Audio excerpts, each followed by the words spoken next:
તો સમાચારમાં હવે આગળ વાત કરીએ। વડોદરા શહેરના ડભોઈ રિંગ રોડ પાસે વિસ્તારમાં આવેલા સોમ તળાવ નજીક એક રહેણાંક એપાર્ટમેન્ટની ગેલેરી અચાનક ધરાશાયી થતા અફરાતફરી મચી ગઈ।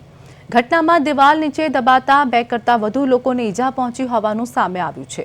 માહિતી મુજબ સોમ તળાવ વિસ્તારમાં આવેલું આશરે 25 વર્ષ જૂના એપાર્ટમેન્ટની ગેલેરી સાથે દિવાલ અચાનક તૂટી પડતા સ્થાનિકોમાં ભયનો માહોલ સર્જાયો હતો। ગેલેરી અને દિવાલ ધરાશાયી થતા નીચે હાજર કેટલાક લોકો તેની ઝપેટમાં આવી ગયા હતા। ફાયર વિભાગના જવાનો અને પોલીસ ટીમ તરત જ સ્થળ પર પહોંચી રેસ્ક્યુ કામગીરી હાથ ધરી હતી। બિલ્ડિંગનો પ્રવેશ માર્ગ બ્લોક થઈ જતા ઉપરના માળે રહેતા આશરે 6 જેટલા પરિવારો ફસાઈ ગયા હતા।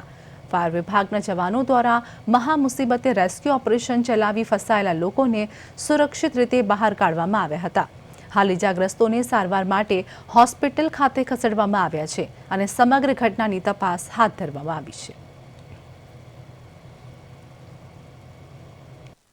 જે બાલ્કની ધરાશાયી થઈ છે અને બિલ્ડિંગ જે છે ગ્રાઉન્ડ પ્લસ 3 ફ્લોર દેખાઈ રહ્યું છે અને બાલ્કની જે મેઇન સ્ટેરકેસ તરફ જતી હતી બાલ્કની ધરાશાયી થઈ છે અને જે અમારા વડોદરા ફાયર ઇમરજન્સી સર્વિસ તરફથી પાણીગેટ ગાજરાવાડી જીઆઈડીસી અને દાંડીબજાર ફાયર સ્ટેશનના કર્મચારી અધિકારીઓ ઘટના સ્થળે પહોંચી ગયા છે।